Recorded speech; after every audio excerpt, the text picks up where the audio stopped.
বন্ধুরা, আমি পুষ্পিতা, আমার পুষ্পিতা ভিলেজ ব্লগ চ্যানেলে সবাইকে অনেক অনেক ওয়েলকাম জানিয়ে শুরু করছি আজকে নতুন একটা ব্লগ। আশা করছি আপনারা সকলেই ভালো আছেন। নতুন বছরের সবাইকে অনেক অনেক শুভেচ্ছা জানিয়ে শুরু করছি আজকে নতুন ব্লগ। যেদিন আমি এই ভিডিওটা বানিয়েছি সেদিন হচ্ছে 1 জানুয়ারি। তো এটা হচ্ছে আমার ছেলের অন্নপ্রাশনের আগের দিন। তো আমার ছেলের অন্নপ্রাশন ছিল 2রা জানুয়ারি, তো তা 1 জানুয়ারিতে এই ভিডিওটা আমি শ্যুট করেছি। তো আর কাল রাতে এই হরি মন্দিরটা সুন্দর করে সাজানো হয়েছে, তো সাজিয়ে দিয়ে গিয়েছে। আর এখন বেলুন ফোলানোর কাজ চলছে। চলো দেখাই ওই পাশের বাইরে কি কি কাজ কমপ্লিট হয়েছে। আর এইখানটাতে গোপাল থাকবে, তাই এইখানটা সুন্দর করে একটু সাজিয়েছে। আর এই পাশটা যেহেতু রান্নাবান্না হবে, তো এখানে একটা পেপার দিয়ে এই পাশটাও রেডি হয়ে গেছে। তো আজকে যে ভিডিওটা আমি করছি, আজ হচ্ছে 1 জানুয়ারি। তো 1 জানুয়ারির দিনে আমি এই ভিডিওটা করছি। আর আর বাবু খাবে 2রা জানুয়ারি। তো আজকে যেহেতু আমাদের বাড়িতে অনুষ্ঠান আছে, তো গোপাল আসবে, তাই সেই উপলক্ষে আজকে থেকে সব আয়োজন করা হচ্ছে। এখন পুরো বেলুন দিয়ে 4-5টা টাঙানো হয়ে গেছে, দেখতে পাচ্ছ কত সুন্দর লাগছে। আর এখানে আমার শাশুড়ি মা বাবুকে নিয়ে বাইরের দিকে যাচ্ছে। আর দেখো, আর এখনও না গেটটা রেডি হয়নি। আজকে বিকেলের মধ্যে গেটটা রেডি করে দেবে। আর বিকেলবেলায় গোপাল আসবে, তো তাই সব সুন্দর করে সাজিয়ে বিকেল থেকে রেডি করে দেওয়া হচ্ছে। আর আমি না একদম সকাল সকাল স্নান করে নিয়েছি। তো আজকে তো একদম সকাল সকাল স্নান করেছি, কিন্তু কালকে তো আমাকে একটু দেরিতে স্নান করতে হবে। আর দেখো হরি মন্দিরটা খুব সুন্দর লাগছে, এত সুন্দর করে সাজানো হয়েছে, খুব ভালো লাগছে। আর এদিকে চলে এসেছে মিষ্টি ছাঁকার জন্য কাকু। তো এখানে মিষ্টি ছাঁকবে, তাই মিষ্টির সরঞ্জাম সব কিছু রেডি করে এখানে উনুনটা ধরিয়ে দিয়েছে। ওই যে বলেছিলাম এখনও গেটের কাজ শুরু হয়নি, তো প্যান্ডেলটা পুরো হয়ে গেছে। আর এই যে এই ভাইগুলো এসেছে গেট সাজানোর জন্য, তো গেটের সব কিছু নিয়ে এসেছে। এখন গেটটা এরা সাজিয়ে দেবে, আর ফুল দিয়ে পুরো গেটটা সাজানো হবে। সকালে ঘুম থেকে একটু দেরি করেই উঠেছি, একদম সকালে ওঠা হয়নি, একটু দেরি করে, যতক্ষণ না সূর্যি মামা বাইরে উঠে আসে, মানে ততক্ষণ আমরা বেরোই না। আর এখন তো শীতের সকাল, তাই বাইরে অনেকটাই কুয়াশা থাকে। আর বাবুকে একদম সকালে তেল মাখানো হয় না, এখন প্রায় 10:30 11টার মতো বাজতে যায়। তাই বাবুকে তেল মাখানোর মানে আমার শাশুড়ি মা তেলটা মাখিয়ে দিচ্ছে, এখন বাবুকে স্নানটা করিয়ে দেব। তাই ওকে আর এখন গরম জলে না স্নান করিয়ে একদম ডাইরেক্ট কল থেকে পাম্প করে ওকে আমি স্নান করিয়ে দিই। কথা বলতে বলতে এখানে দেখছো পুরোহিত মশাই চলে এসেছে। তো পুরোহিত মশাই আসাতে এখানে আমরা দুজনে, মানে আমি আর তোমাদের দাদাভাই মিলে এখানে পুরোহিত মশাইয়ের পাটা ধুইয়ে দিচ্ছি। আর উনি বলছিলেন যে এটা আগেকার নাকি নিয়ম ছিল, এরকম পুরোহিত মশাই বা বাড়ি থেকে এলে পা ধুয়ে পা মুছিয়ে দিতে হয়। তো সেই নিয়মটাই আমরা দুজনে এখানে করলাম। তো তারপরে এখন প্রণাম করছি। আর আজকে আমাদের বাড়িতে যিনি পূজা করবেন তিনি হচ্ছেন এইনি বামুন। তো একটু পরেই তো মানে পুজো শুরু হয়ে গেছে। আর তাই আমি এখন এই যে কালকে থেকে চালটা ভেজে রেখেছিলাম, চাল নাড়ু তো এখনও বানানো হয়নি, তাই চাল নাড়ুটা বানানোর জন্য এখানে কড়াইয়ে দিয়ে দিলাম গুড়। আর গুড় দিয়ে এখানে চালের নাড়ুটা রেডি করে দিয়েছি। আর পুজো ওখানে হচ্ছে, আজকে হরি পুজো হচ্ছে। আর সন্ধ্যাবেলায় ঠাকুর চলে আসবে, আজকে বিকেলেই ঠাকুর আসবে, তো তখন আর সময় হবে না। তাই তাই এখন থেকেই চাল নাড়ুটা বানিয়ে রেখে দেব।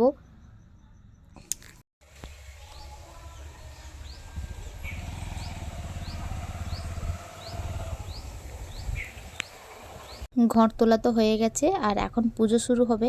আজকের পুজোতে তোমাদের দাদাভাইকেই লাগবে, আজকে আর আমার তেমন কোনো কাজ নেই। কাল যেহেতু অন্নপ্রাশন, তো কালকেই আমার সব কাজ আছে। আর এই যে কয়েকদিন হলো আমার বাবা আর আমার ভাই দুজনা চলে এসেছে আমাদের বাড়ি। আর এটা হচ্ছে ভাড়ার ঘর, এখানে সব রকমের সবজি রাখা হয়েছে। এইখানটাতে না মানে কি হয়েছে, যে পুজো যে হবে, পুজো একটা হরি মন্দির থেকে একদম ঘট অবধি একটা মালা আসবে, সেই মালাটাই এখন গাঁথছে মেজদি ভাই আর আমার একটা ভাই মিলে। আর এই ঘরটাতেই সবাই খাওয়া দাওয়া করবে, মানে এইখানটাতে খাওয়ানো হবে যারা আসবে আর কি, অতিথি। আর ওই প্যান্ডেলটাতে ওইখানটাতে নাম গান হবে। তো ওইখানটাতে দেখছো এখন পুজো শুরু হয়ে গেছে, তোমাদের দাদাভাই পুজোয় বসে গেছে। আর যারা আমাদের বাড়িতে এসেছে কুটুম, আমাদের অতিথি, তাদের জন্য এখানে রান্না হচ্ছে, আর সবাই বাড়ির বাকিরাও খাবে। তো ওই দিকে চলছে রান্না বান্না, আর এখানে হচ্ছে পুজো। প্যান্ডেলের সব কাজই কমপ্লিট হয়ে গেছে, শুধু সামনের ফুলের গেটটা হওয়া বাকি আছে। আর ওই গেটটা এখন চলছে। এই যে দেখতে পাচ্ছ রান্না প্রায় কমপ্লিট, সবাই এখন খেতে বসবে। তো আজকের ব্লগটা তোমরা দেখতে থাকো, আশা করছি তোমাদের আজকের ব্লগ ভিডিওটা ভালো লাগবে। আর দেখছো যারা যারা আমাদের অতিথি এসছে তারা সবাই এখন খেতে বসে গেছে। খাওয়া দাওয়া করতে প্রায় একটু দেরি হয়ে গেছিলো, 3:30 মতো বেজে গেছে। আর খাওয়া দাওয়া করে একদম ঝটপট দেরি না করে এখানে আমি চলে এসেছি আলপনা দিতে। এখানে যেহেতু গোপাল থাকবে, আর আমার শ্বশুরমশাই আর তোমাদের দাদা ভাই মিলে চলে গেছে গোপালকে আনার জন্য। আর তাড়াতাড়ি যেহেতু আমাদের বাড়ি থেকে একদম অনেকটাই কাছে, তো বাইকে করে গেছে আর খুব তাড়াতাড়ি চলে আসবে। তাই আমি বেশি দেরি না করে এখানে আলপনার কাজটা দিয়ে একদম সুন্দর করে আলপনা দিয়ে একদম সাজিয়ে দিয়েছি। আর আলপনাটা তাড়াতাড়ি দেওয়ার কারণ, আলপনাটা যদি না শুকনো হয় ওরা আস্তে আস্তে আবার আলপনাটা এখানে ঘেঁটে যাবে।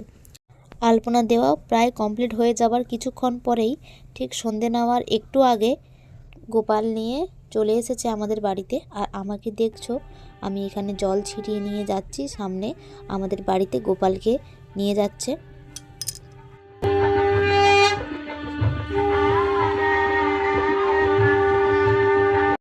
তো গোপাল এখন বাড়িতে তো চলে এসেছে আর গোপাল এখন বসে আছে। গোপালকে গোপালের অলংকার দিয়ে সাজিয়ে দিচ্ছে যে যারা গোপাল এনেছে। আর আস্তে আস্তে যেহেতু সন্ধে হয়ে গেছিলো, তো বেশিক্ষণ অপেক্ষা না করে তাড়াতাড়ি গোপালের এখানে আরতি করে নিচ্ছে।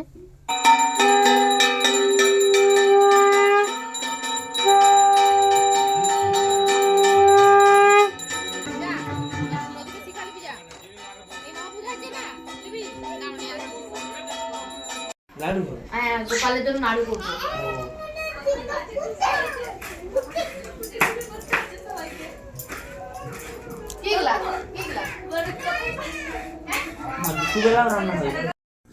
সকালে যখন আমি চাল নাড়ু বানিয়েছিলাম, তো চাল নাড়ুটা বানানোর পরে যেহেতু হালকা হালকা চাল নাড়ুটা গরম ছিল, তাই আমি একটা খবরের কাগজের উপরে রেখে ওটা আমি ঠান্ডা করতে দিয়েছিলাম।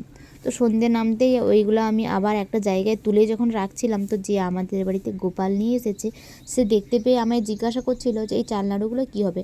তো আমি বললাম এগুলো কালকে পুজোয় লাগবে। তো বলল আমি তো ভেবেছি গোপালের জন্য। তো আমি তখনই সব নাড়ু বানিয়ে গোপালকে নিবেদন করার জন্য ওদেরকে আমি বলি। তো ওরা আমাকে বলে তুমি রাখো, ঠিক সকালবেলায় ভোরের বেলায় আমি গোপালকে নিবেদন করে দেব। তো আমি চাল নাড়ুটার সাথে দুটো নারকেল নাড়ু বানিয়ে আমি গোপালকে নিবেদন করি। তো আমি একটা কথা বলতে চাইবো যে গোপাল যদি কোনো কিছু খেতে চায় তার নিজের রাস্তাতে নিজেই করে নেয়। তো কোনো আইডিয়া ছিল না যে গোপালকে নারকেল নাড়ু আমি নিবেদন করব। তো হঠাৎই বলার সাথে সাথে আমারও হঠাৎই এইভাবে গোপালকে নাড়ু বানিয়ে দেওয়াটা সত্যি যদি গোপাল না চাইতো কোনোদিনই এটা সম্ভব হতো না। আর এখন দেখছো কীর্তনিয়ারা চলে এসেছে, এখন ওদেরকে আমরা বরণ করিয়ে এখন ওরা কীর্তন করা শুরু করে দিয়েছে।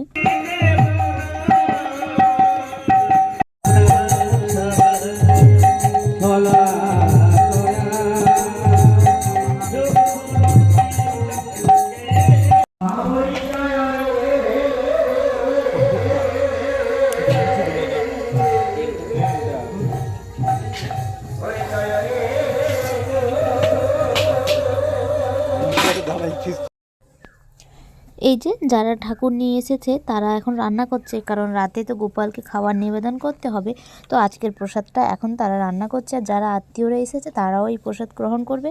আর গোপালকে আগে দেওয়া হবে, তারপরে আমরা। তো এই যে দেখছো আমি ওখানে বসেছিলাম, তো উঠে এসে একটু এলাম। আর এটা হচ্ছে আমার বাবা, দুদিন আগে এসেছে, বাবা এসে আছে, ভাইকে নিয়ে এসেছে। আর এখানে এখন রান্না হচ্ছে। আর এই শীতের সময় এই প্রথমবার আমাদের বাড়িতে এরকম অনুষ্ঠান হচ্ছে। এর আগে যতবার অনুষ্ঠান হয়েছে ততবারই গরমের সিজনে হয়েছে, কিন্তু এইবারই একটু শীতের সময় হচ্ছে। আর প্রচুর ঠান্ডা, প্রচুর বাতাস, তার মধ্যেও সবাই এতটা আনন্দ করছে। আর এখানে কীর্তনিয়ারা দেখছো